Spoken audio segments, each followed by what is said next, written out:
Bapatla time న్యూస్కి స్వాగతం. చదువుతున్నది బెనర్జీ. ఆర్యవైశ్య మహాసభలో నియామకాలపై అభ్యంతరాలు. మెజారిటీ సభ్యుల మద్దతు ఉన్నప్పటికీ అధ్యక్ష నియామకంలో పారదర్శకత పాటించలేదని గజవల్లి శ్రీనివాసరావు ఆరోపణ. బాపట్ల జిల్లా ఆర్యవైశ్య మహాసభ అధ్యక్ష నియామక ప్రక్రియలో పారదర్శకత లోపించిందని ఆరోపిస్తూ ఆర్యవైశ్య ప్రముఖుడు గజవల్లి శ్రీనివాసరావు చీరాలలో ఏర్పాటు చేసిన పాత్రికేయుల సమావేశంలో తన అభ్యంతరాలను వ్యక్తం చేశారు. జిల్లా ఆర్యవైశ్య పెద్దలు తన పేరును అధ్యక్ష పదవికి ప్రతిపాదించినప్పటికీ సభ్యుల అభిప్రాయాలను పరిగణనలోకి తీసుకోకుండా మరో వ్యక్తికి నియామకపత్రం జారీ చేయడం సమాజంలో సందేహాలకు దారితీసిందని ఆయన అన్నారు.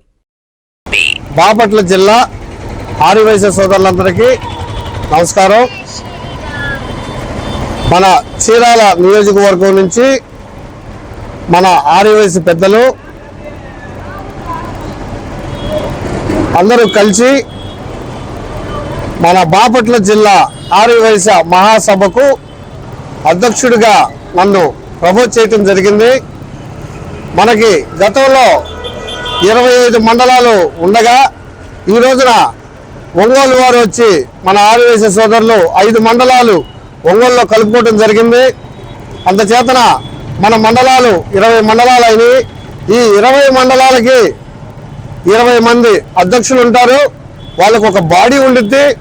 ఈ బాడీనంతా కలిపి నన్ను ఈ పెద్దలంతా గతంలో 2 నెలల క్రితమే పత్రం ఇవ్వబోతే పెద్దలు మీరు ఇయటం కాదండి, ప్రతి మండలానికి వెళ్ళి మన ఆర్యవైశ్య పెద్దలు ఉంటారు, వాళ్ళందరినీ నేను కలుపుకొని మన యొక్క వాసవి అమ్మవారు ఎన్నో సంక్షేమ పథకాలు పేదవాళ్లకు ఫీజు రిమెంట్స్ కానీ ఏమైనా కానీ వాళ్ళకి నేను అండగా ఉంటానని చెప్పి మాటిచ్చి నేను ముందుకు సాగుతానని చెప్పి మా పెద్దలందరికీ చెప్పంగా ఇదంతా జరగటానికి 25 రోజులు కాలం పడితే పెద్దలందరూ కూడా ఓకే అంటే రాత్రికి రాత్రి ఎవరో ముక్కు మొహం తెలియని ఒక వ్యక్తికి ఈ యొక్క పదవిని కట్టబెడతాం ఎంతవరకు సమం అని చెప్పి మా చీరాల నియోజకవర్గం ఉన్న ఆర్యవైశ్య సోదరులందరూ పూర్తిగా ఖండిస్తున్నారు.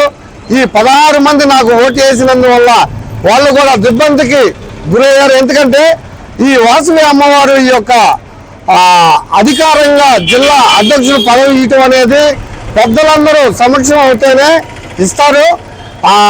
మరి పైన పెద్దలు ఎవరు మాటలేని ఎలా చేయాల్సిన అవసరం ఎందుకు వచ్చిందనేది ఈ 16 మంది మండల అధ్యక్షులకి సంజాయిషి ఇవ్వాలని చెప్పి నేను మనవి చేసుకున్నాను. ఎందుకంటే ఇట్లాంటి చర్యలు ముందు జరగకుండా నేను దీన్ని పూర్తిగా ఖండిస్తున్నాను.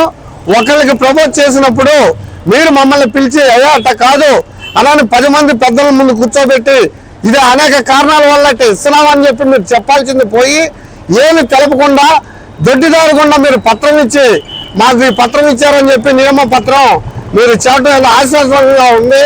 మీరు దయచేసి దీన్ని వెంటనే మన ఆర్యవైశ్య సోదరులందరూ కూడా దీన్ని పరిగణనలో తీసుకొని మన జిల్లాలో బాపట్ల జిల్లాలో ఏం జరుగుతుందనేది మీరు దీన్ని ప్రశ్నించాల్సిందిగా మరీ మన ఆర్యవైశ్య సోదరుని కోరుతున్నాను. ఇంకా ముందు ఈ యొక్క జిల్లానే కాదు అన్ని జిల్లాలు కూడా ఇదే వాదంగా ఉంది. ఎందుకంటే గడిచిన ప్రభుత్వం ఏం చేసిందో మనందరికీ తెలుసు.